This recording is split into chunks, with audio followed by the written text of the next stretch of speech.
Kaya nga meron tayong mga panaginip, 'di ba, na nakikipag-away tayo tapos okay lang tayo.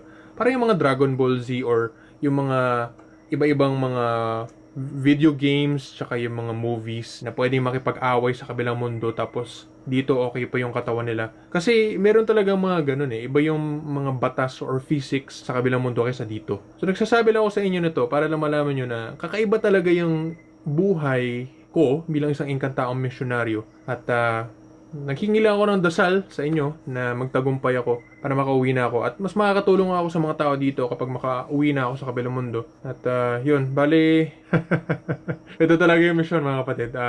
Nagbahagi lang ako sa inyo ng konting behind the scenes kahit pa paano. Kumbaga yun sa mga nararanasan ko para maunawaan nyo kung ano yung hirap na pinagdaraanan ng isang inkantong misyonaryo. Kapatid, kung nagustuhan mo ang video na ito at gusto mo ng mas detalyado at masinsinan na pag-aaral nga sa lahat ng mga tinuturo ko at maging katulad ko o di kaya ay mag-improve lang sa pangkalahatan sa self-improvement papuntang langit, sana makasali ka sa Sikihor Healer School.